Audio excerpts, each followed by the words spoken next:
Salve a tutti amici e benvenuti. Se il video che state guardando dovesse piacervi e portarvi a conoscenza di qualcosa di nuovo e che riterrete interessante, lasciatemi un bel like direttamente sul mio canale ed iscrivetevi adesso, qualora non l'aveste già fatto, perché tra i miei iscritti io voglio te. Bene, come avrete certamente intuito osservando le immagini sul vostro schermo, oggi parleremo di uno dei personaggi più forti e cattivi di tutto il roster di Street Fighter. Mi riferisco ovviamente al grande Balrog. In particolare cercheremo di capire, analizzando tutte le informazioni in nostro possesso, quando egli ha fatto la sua prima apparizione nella saga di Street Fighter, cosa che, come vedremo più avanti, non è scontata come in un primo momento potrebbe sembrare. Ma prima vediamo la sigla!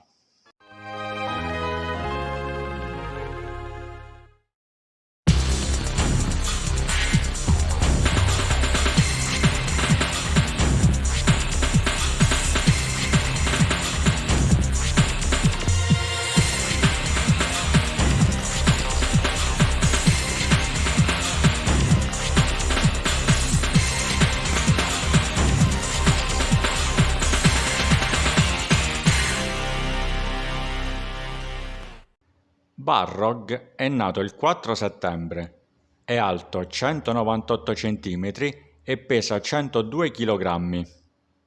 Le sue misure sono 120, 89, 100. Il suo gruppo sanguigno è di tipo A ed è di nazionalità statunitense. Il suo stile di combattimento è la box. Ama le donne, come lo capisco, e il bourbon. Odia i pesci, sforzarsi e la matematica. E anche qui Balrog ha tutta la mia comprensione. Non sono in molti a sapere che Balrog è un asso nel gioco d'azzardo e che quando gioca si trasforma in una persona allegra e socievole. Balrog è un pugile dotato di una potenza straordinaria ed è sempre pronto a prendere a pugni chiunque voglia mettergli i bastoni tra le ruote.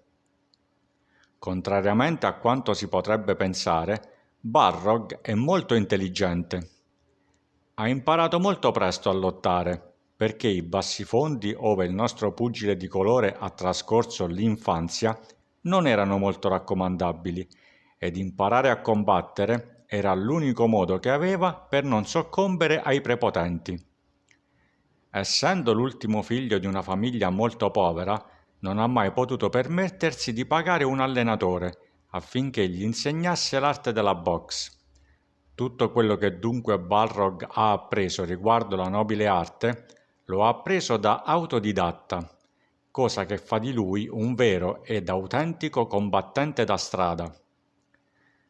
Anche se Balrog, essendo un pugile, non sferra calci in combattimento, ha arti inferiori massicci e potenti, e dato che un buon pugno si sferra non solo con il braccio, ma con tutto il corpo, avere gambe forti contribuisce in modo rilevante a dare ancora più potenza ai suoi terrificanti colpi. Balrog si rese ben presto conto che grazie alla sua abilità nel combattimento avrebbe potuto diventare ricco e famoso, entrando nel circuito professionistico di box. Purtroppo per lui, la box professionistica ha delle regole ben precise che puntualmente violava, sferrando frequentemente testate e colpi bassi ai suoi avversari. Inoltre, quando viene decretato dall'arbitro un KO tecnico, il pugile che ha vinto deve smettere di picchiare l'avversario sconfitto, cosa che lui non faceva. Molti, anzi troppi dei suoi avversari finirono in ospedale e fu così che, nonostante il fatto che egli avesse il talento di un campione, venne emarginato per sempre dal mondo della box, perché essere campioni significa anche combattere in modo leale, cosa che era proprio contro la sua natura. Per guadagnarsi da vivere, Balrog cominciò quindi a lavorare come buttafuori in alcuni casinò e bar di Las Vegas. Fu proprio all'esterno di un famoso casinò della Città delle Luci, che Bison, colpito dalla sua fama di fenomenale combattente, gli chiese di lavorare per lui. Accecato dall'enorme somma di denaro che Bison gli offrì affinché egli entrasse nelle sue fila, Balrog accettò e ben presto si fece strada all'interno della Shadalo, diventando uno dei 4 re e fedele braccio destro del crudele dittatore. Balrog ha fatto la sua prima apparizione in Street Fighter nel lontano 1987 o in Street Fighter 2 nel quasi altrettanto lontano 1991? Come vi accennavo poc'anzi, la risposta non è semplice come potrebbe sembrare. Per cercare di venire a capo di questo dilemma, esamineremo con estrema attenzione tutti gli indizi in nostro possesso e vi spiegherò il ragionamento che mi ha permesso di formulare la mia personale ipotesi circa questa misteriosa questione, che necessita di ben 2 premesse. Numero 1. Per essere il più sintetico possibile, dirò solo che il nome del primo dei 4 re, ossia quello del pugile di colore, contro il quale abbiamo combattuto in Street Fighter 2 The World Warriors, in origine avrebbe dovuto essere M. Bison, che nella fonetica somiglia molto a Mike Tyson, e questo in tutte le versioni del gioco. Mi riferisco a quella giapponese, americana ed europea. La Capcom però fu costretta a modificare la sua idea originaria perché alcuni mesi dopo l'uscita, in Giappone, del secondo capitolo della saga, Mike Tyson finì nell'occhio del ciclone a causa di una vicenda di carattere giudiziario che lo costrinse ad abbandonare momentaneamente il ring ed a scontare circa 3 anni di carcere.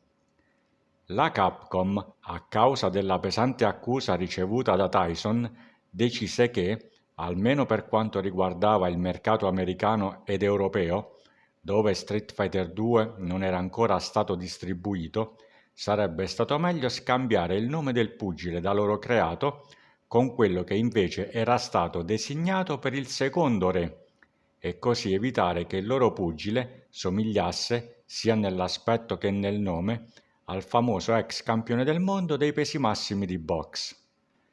Certo, la somiglianza fisica tra l'ex campione del mondo reale ed il loro pugile era molto evidente.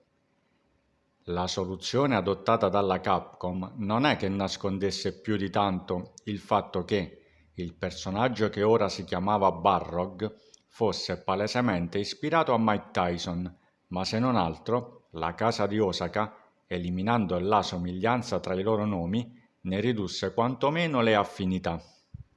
C'è da dire che la Capcom ha specificato che il Mike del primo capitolo della saga ed il Balrog del secondo non sono lo stesso personaggio, ma appare evidente che questa affermazione sia stata la diretta conseguenza del fatto che la casa di Osaka, dopo che Tyson venne travolto dalla vicenda giudiziaria che conosciamo, abbia voluto evitare, almeno in Occidente, che il pugile presente nel secondo capitolo della loro saga più famosa venisse accostato a lui con troppa facilità.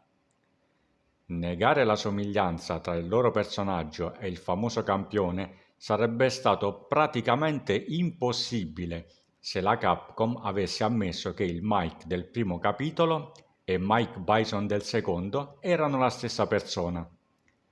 Se lo avesse fatto, avrebbe confermato che la lettera M che precede il nome Bison era effettivamente l'abbreviazione del nome Mike e che quindi il nome completo del loro personaggio era Mike Bison. In tal caso, come avrebbe fatto poi la Capcom a negare che creando il loro pugile si erano ispirati a Mike Tyson? Meditate, gente, meditate. Vi ricordo che al tempo dell'uscita del primo Street Fighter, Tyson era già molto famoso per aver sconfitto l'allora detentore del titolo della WBC, Trevor Berbick, diventando il più giovane campione mondiale nella storia dei pesi massimi, e questo, se ce ne fosse ancora bisogno, è un ulteriore indizio che ci porta a credere che il Mike del primo capitolo della saga sia ispirato a Mike Tyson. La Capcom ormai aveva sepolto questa storia da tempo e nessuno ne parlava più, ma quando realizzò la modalità arcade di Street Fighter 1 all'interno di Street Fighter 5, involontariamente la disseppellì, perché tra i personaggi selezionabili in quella modalità c'è Balrog. Nel finale del gioco, la Capcom cerca di dare una spiegazione che appare davvero molto forzata, con la quale tenta di negare che il Mike del primo Street Fighter sia Balrog del secondo e che per Balrog l'aver combattuto nei panni di Mike è stato solo un sogno. Non solo, Balrog afferma anche di non sapere chi sia questo Mike. Capcom, cosa mi combini? La seconda premessa che è necessario fare per spiegare perché ritengo che il Mike del primo Street Fighter sia lo stesso pugile apparso poi nel secondo capitolo della saga è la seguente.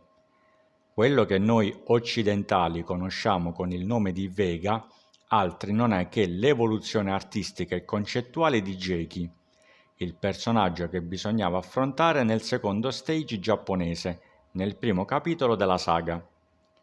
Le modifiche apportate a Jeki furono molte, tant'è che alla fine ne venne fuori un personaggio quasi completamente diverso, a cui decisero di cambiar nome.